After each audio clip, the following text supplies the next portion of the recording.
bahwa kerugian negara akibat perbuatan importasi gula yang tidak sesuai dengan ketentuan perundang-undangan yang berlaku, negara dirugikan sebesar kurang lebih 400 miliar rupiah.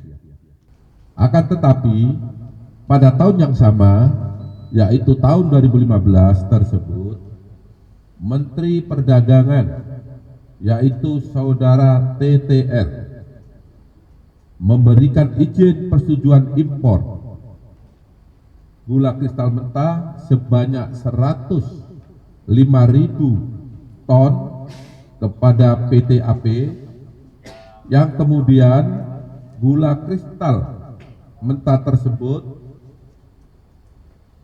diolah menjadi gula kristal putih atau GKP.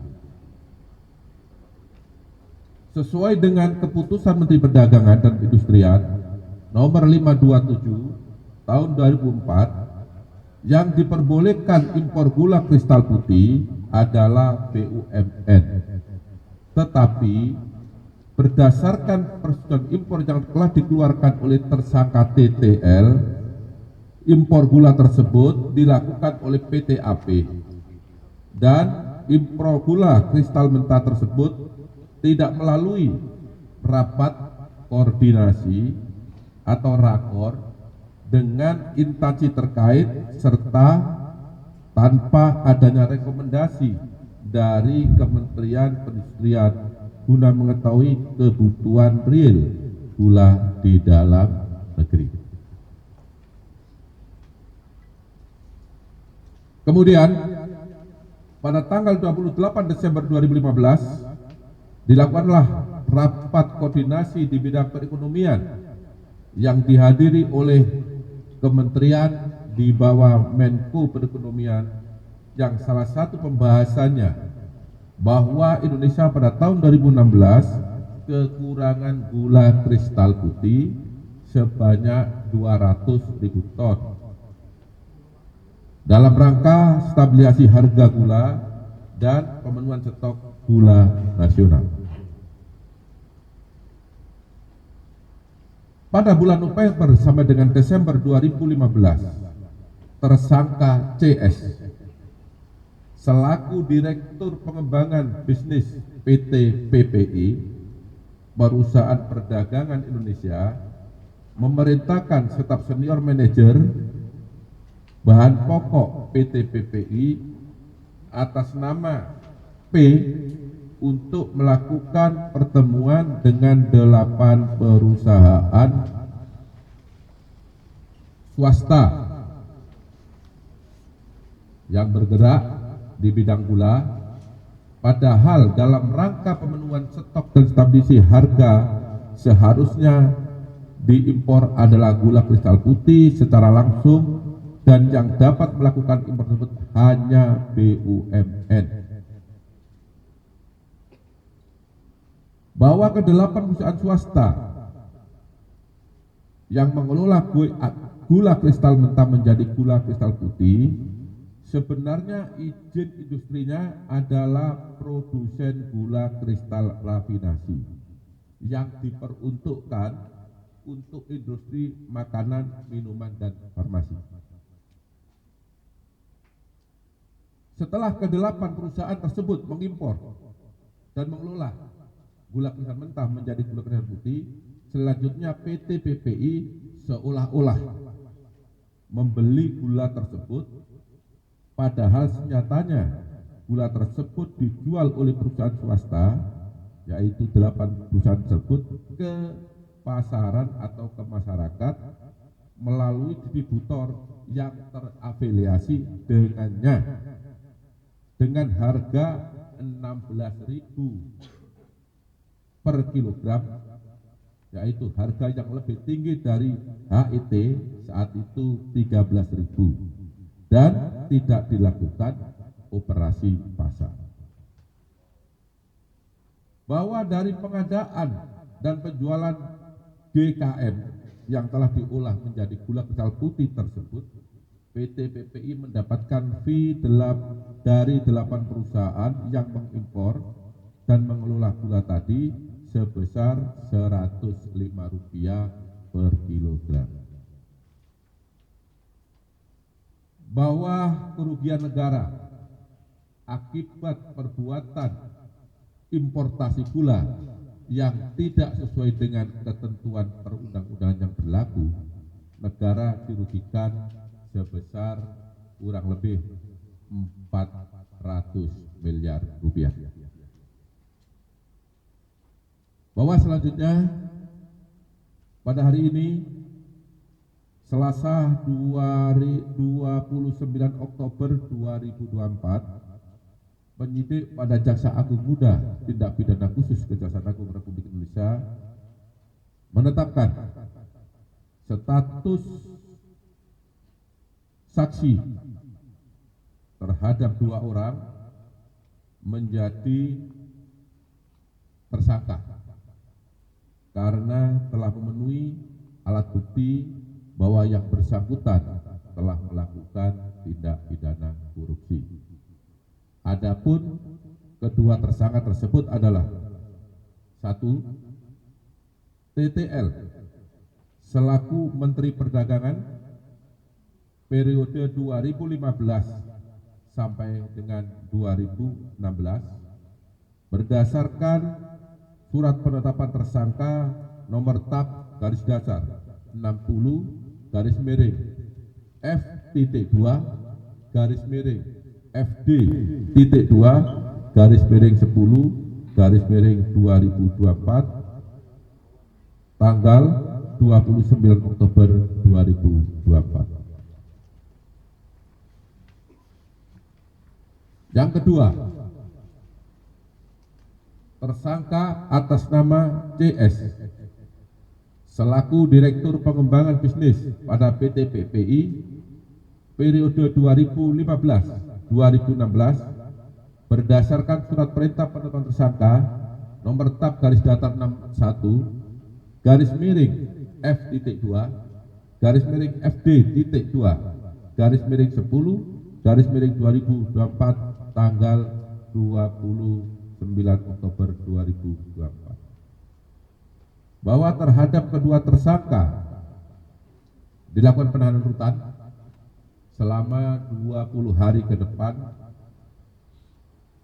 untuk tersangka TTL di Rutan Salemba, Cabang Kejaksaan Negeri Jakarta Selatan berdasarkan surat perintah penahanan nomor 50 tanggal 29 Oktober 2024 dan untuk tersangka CS ditahan di Rutan Salemba, Cabang Kejaksaan Agung berdasarkan surat perintah penahanan nomor 51 tanggal 29 Oktober 2024. Para tersangka disangka melanggar pasal 2 ayat 1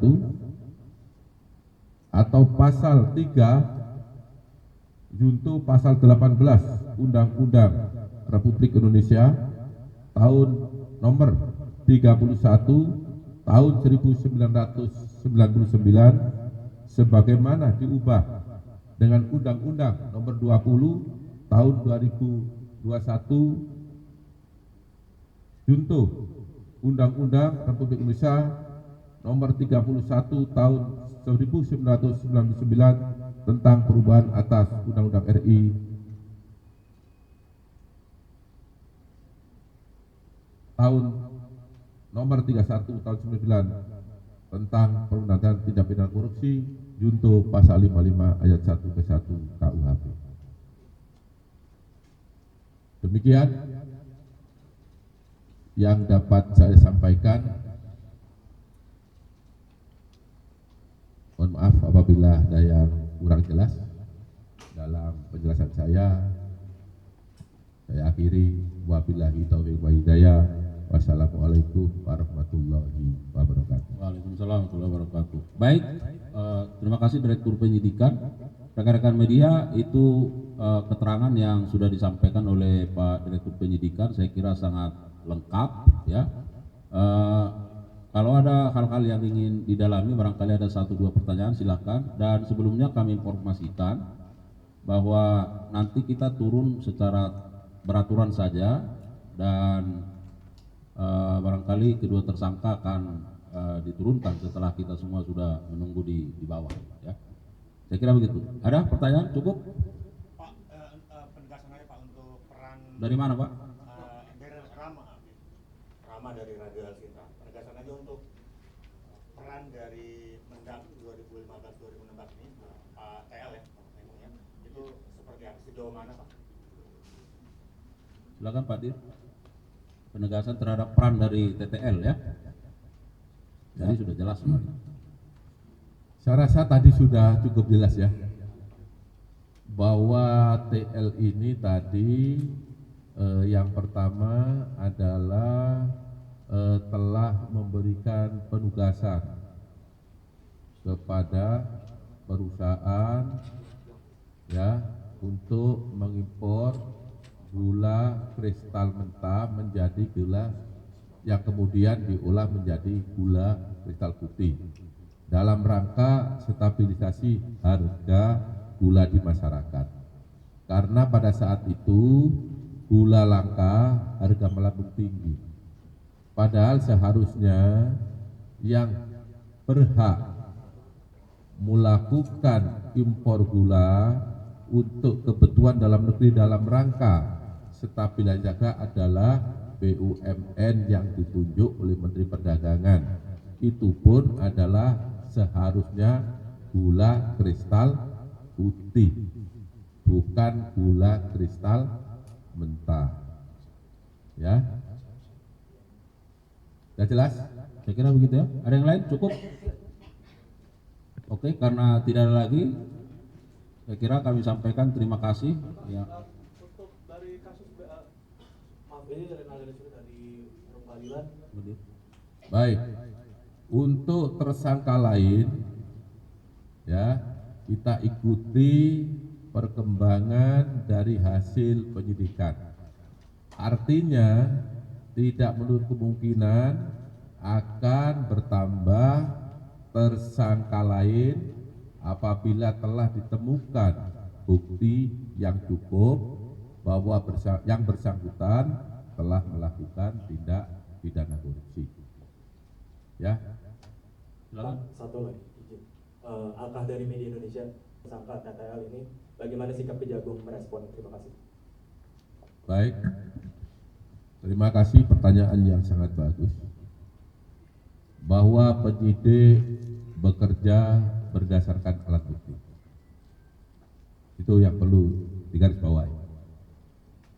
Tidak terkecuali siapapun pelakunya, ketika ditemukan bukti yang cukup, maka penyidik pasti akan menetapkan yang bersangkutan sebagai tersangka. Saya ulangi, tidak memilih atau memilah siapa pelakunya, sepanjang memenuhi alat bukti yang cukup. Terima kasih. Ya. Sejak kapan Pak? Penyidikannya sejak kapan?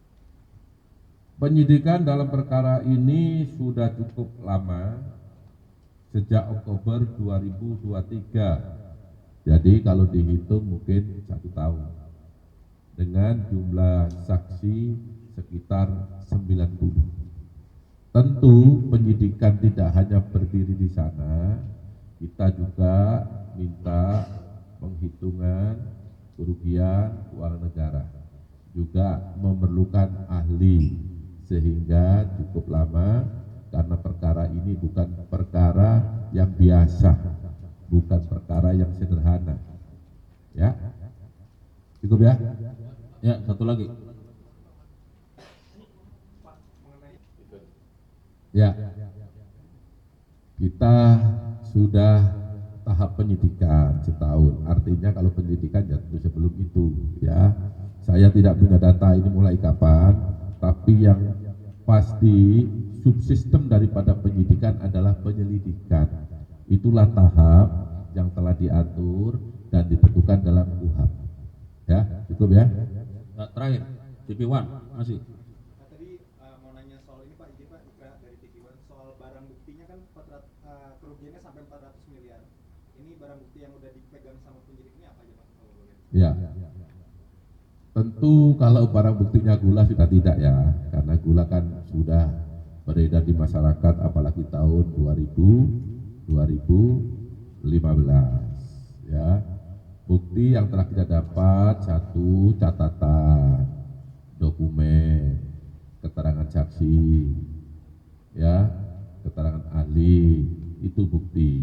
Kalau barang bukti kita dapat adalah dokumen sama catatan, ya, transaksi keuangan. Ini sudah kita dapat semuanya. Siapa yang melakukan, apa isinya, penyidik sudah mengantongi semua. Baik, saya kira demikian ya, rekan-rekan media. Sekali lagi kami menyampaikan terima kasih dan penegasan tidak ada politisasi dalam perkara ini ya.